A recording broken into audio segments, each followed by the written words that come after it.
बार फिर से आपका स्वागत है। सीधे लिए चलते हैं आपको जेईसीसी, जहां पर प्रधानमंत्री नरेंद्र मोदी संबोधित कर रहे हैं।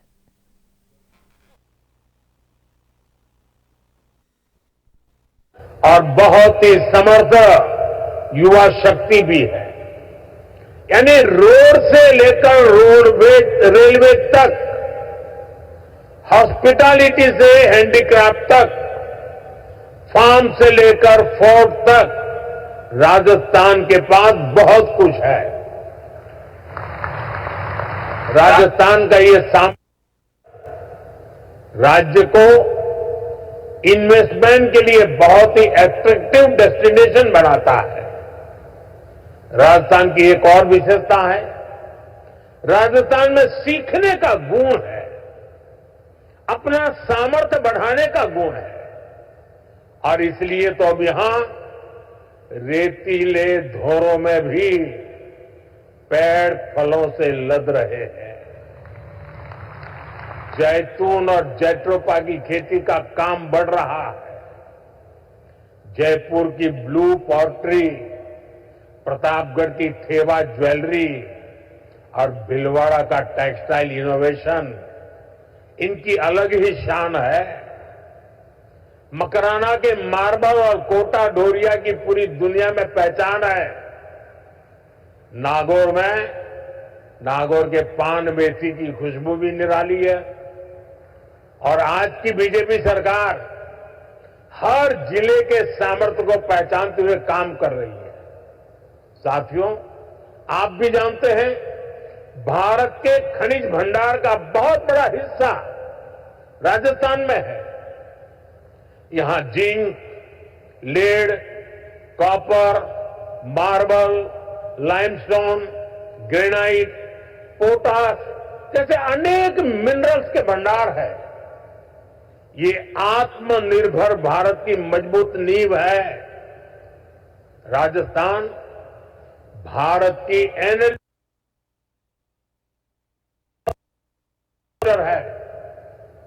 भारत ने इस दशक के अंत तक 500 गीगावाट रिन्यूएबल एनर्जी कैपेसिटी बनाने का टारगेट रखा है।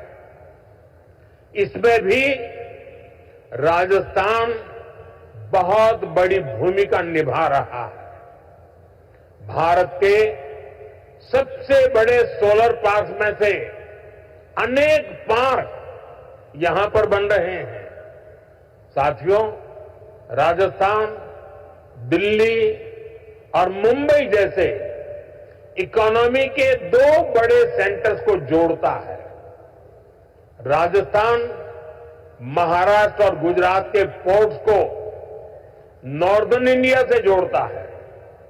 आप देखिए, दिल्ली मुंबई इंडस्ट्रियल कॉरिडोर का 250 किलोमीटर हिस्सा राजस्थान में है।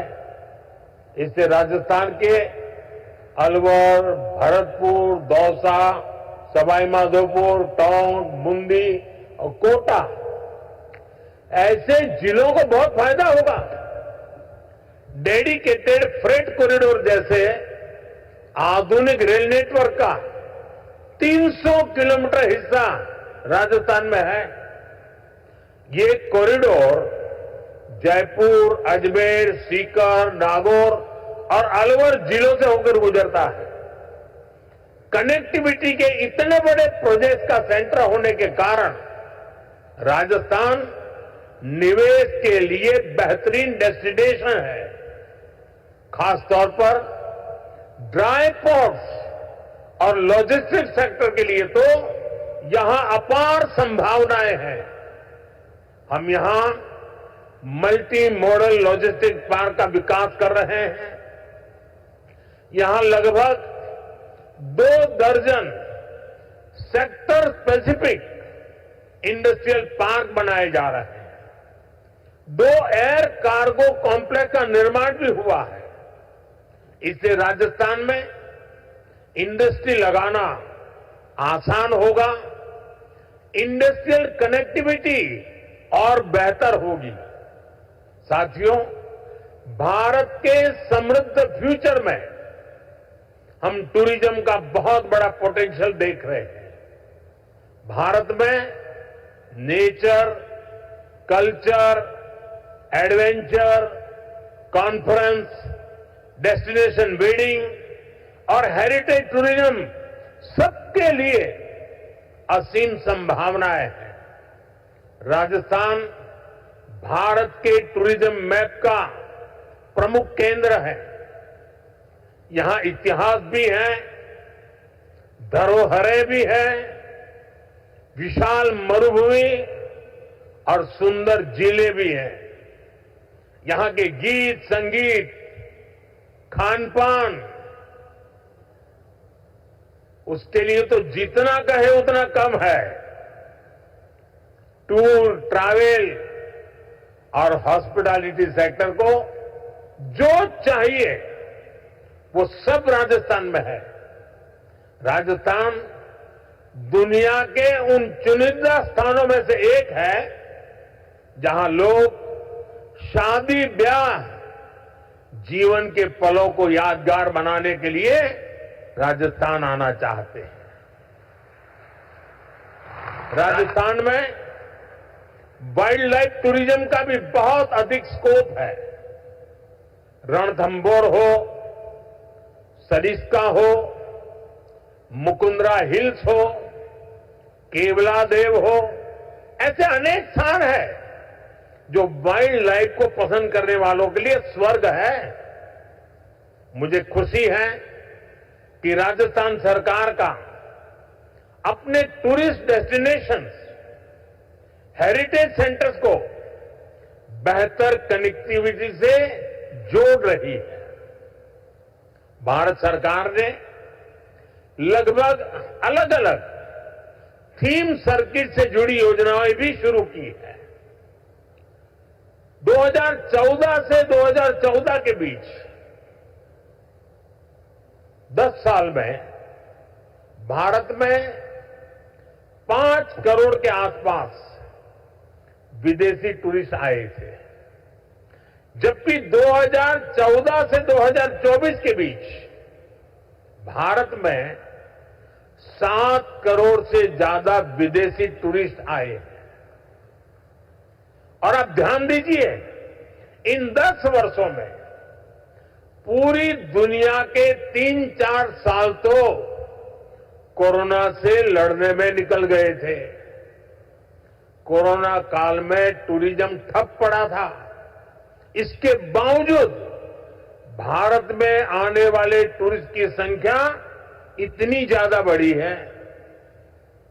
भारत ने अनेक देशों के टूरिस्ट को ई वीजा की जो सुविधा दी है, उससे विदेशी मेहमानों को बहुत मदद मिल रही है। भारत में आज डोमेस्टिक टूरिज्म भी नए रिकॉर्ड बना रहा है। उड़ान योजना हो, वंदे भारत ट्रेनें हो, प्रसाद स्कीम हो, इन सभी का लाभ राजस्थान को मिल रहा है। भारत के वाइब्रेंट विलेज जैसे कार्यक्रमों से भी राजस्थान को बहुत फायदा हो रहा है। मैंने देशवासियों से मेड इन इंडिया का आह्वान किया है। इसका फायदा भी राजस्थान को होना तय है। राजस्थान में heritage tourism, film tourism, eco tourism, rural tourism, border area tourism, इसे बढ़ाने की अथाह संभावनाएं हैं। इन क्षेत्रों में आपका निवेश राजस्थान के टूरिज्म सेक्टर को ताकत देगा और आपका बिजनेस भी बढ़ाएगा। साथियों, आप सभी ग्लोबल सप्लाई और वैल्यू चेन से जुड़ी चुनौतियों से परिचित है। आज दुनिया को एक ऐसी अर्थव्यवस्था की जरूरत है जो बड़े से बड़े संकट के दौरान भी मजबूती से चलती रहे, उसमें रुकावटें ना आए। इसके लिए भारत में व्यापक मैन्युफैक्चरिंग बेस का होना बहुत जरूरी है। ये सिर्फ भारत के लिए ही नहीं बल्कि दुनिया की इकोनॉमी के लिए भी आवश्यक है। अपने इसी दायित्व को समझते हुए भारत ने मैन्युफैक्चरिंग में आत्मनिर्भरता का एक बहुत बड़ा संकल्प लिया है। भारत अपने मेक इन इंडिया प्रोग्राम के तहत लो कॉस्ट मैन्युफैक्चरिंग पर बल दे रहा है। भारत के पेट्रोलियम प्रोडक्ट्स, भारत की दवाएं और वैक्सीन, भारत का इलेक्ट्रॉनिक सामान, इसमें भारत की रिकॉर्ड मैन्युफैक्चरिंग से दुनिया को बहुत बड़ा फायदा हो रहा है। राजस्थान में से भी बीते वर्ष करीब करीब 84,000 करोड़ रुपए का एक्सपोर्ट हुआ है। 84,000 करोड़ रुपीस। इसमें इंजीनियरिंग गुड्स, जेम्स और jewellery, textiles, handicraft, agro food products भी शामिल है। साथियों, भारत में मैन्युफैक्चरिंग बढ़ाने में पीएलआई स्कीम का रोल भी लगातार बढ़ता जा रहा है। आज इलेक्ट्रॉनिक्स, स्पेशलिटी स्टील, ऑटोमोबाइल्स और auto components, solar PV, pharmaceutical drugs, इन सेक्टर्स में बहुत अधिक उत्साह है।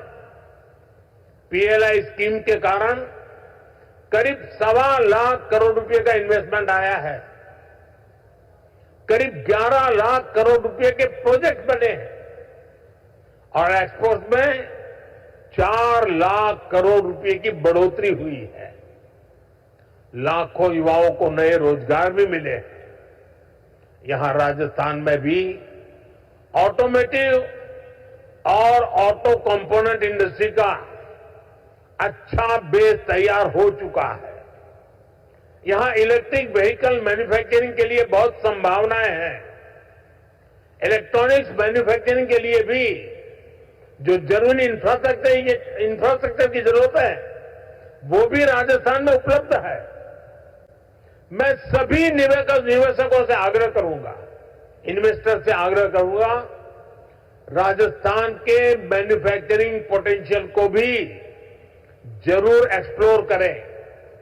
साथियों, राइजिंग राजस्थान की बहुत बड़ी ताकत है एमएसएमईज।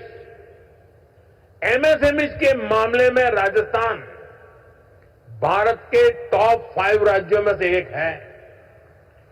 यहां इस समिट में एमएसएमईज पर अलग से एक कॉन्क्लेव भी होने जा रहा है। राजस्थान के 27 लाख से ज्यादा छोटे और लघु उद्योगों में काम करने वाले 50 लाख से ज्यादा लोग राजस्थान के भाग्य को बदलने का सामर्थ्य रखते हैं।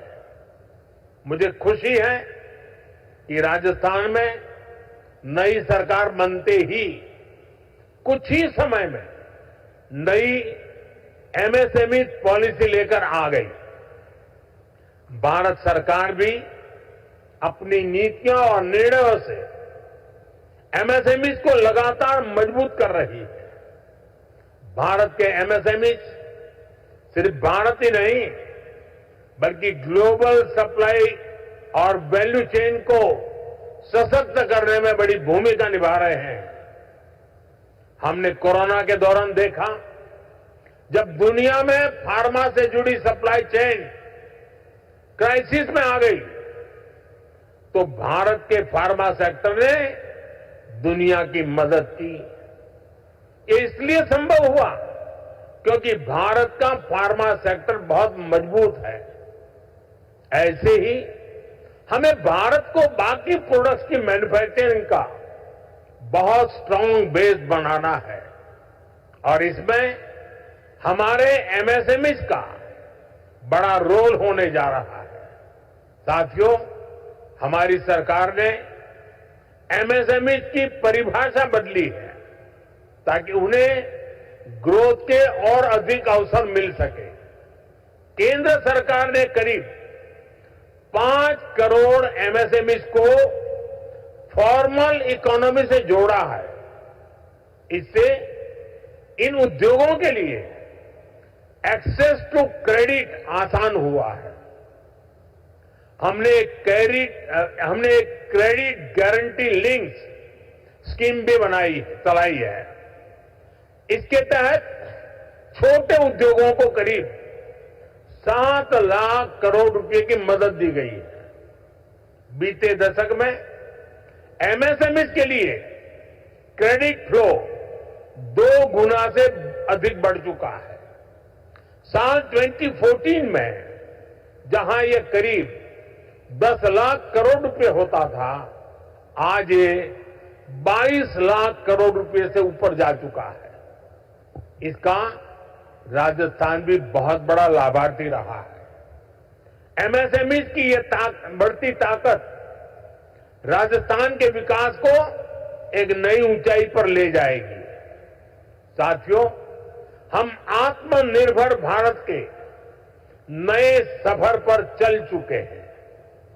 आत्मनिर्भर भारत का अभियान, ये विजन ग्लोबल है और उसका इंपैक्ट भी ग्लोबल है। सरकार के स्तर पर हम whole of the government approach के साथ आगे बढ़ रहे हैं। इंडस्ट्रियल ग्रोथ के लिए भी हम हर सेक्टर, हर फैक्टर को एक साथ बढ़ावा दे रहे हैं। मुझे पूरा भरोसा है कि सबका प्रयास की यही भावना विकसित राजस्थान बनाएगी, विकसित भारत बनाएगी। साथियों, यहां देश और दुनिया से अनेक डेलीगेट्स आए हैं। बहुत सारे साथियों की ये पहली भारत यात्रा होगी। हो सकता है राजस्थान की भी उनकी पहली यात्रा हो। आखिर मैं यही कहूंगा, स्वदेश लौटने से पहले आप राजस्थान को, भारत को जरूर एक्सप्लोर करें। राजस्थान के रंग बिरंगे बाजारों का शॉपिंग एक्सपीरियंस, यहां के लोगों की जिंदा दिली, ये सब कुछ आप कभी भी नहीं भूलेंगे। एक बार फिर सभी निवेशकों को राइजिंग राजस्थान के संकल्प को, आप सभी को बहुत बहुत शुभकामनाएं। धन्यवाद। बहुत बहुत धन्यवाद माननीय प्रधानमंत्री जी। आपका मार्गदर्शन निस्संदेह हमारे निवेशकों, उद्यमियों, नीति निर्माताओं के लिए एक मार्गदर्शक के रूप में काम करेगा, जो राजस्थान को विकास और समृद्धि की नई ऊंचाइयों पर लेकर जाएगा। बहुत बहुत धन्यवाद प्रधानमंत्री जी, हमारे प्रवासी राजस्थानियों से भी अपनी मन की बात कहने का। धन्यवाद प्रधानमंत्री जी।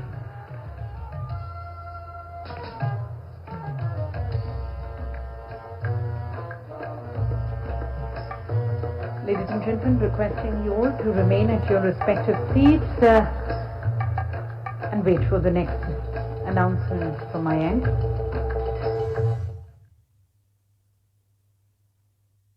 Let us channel the energy and the vision which has been shared by our leader, by our Honourable Prime Minister, convert it into action, collaboration and innovation. मैं वो गड्डी दे दूँ मेरे को नहीं मैं गड्डी देता हूँ। हाँ मैं भी डालता हूँ।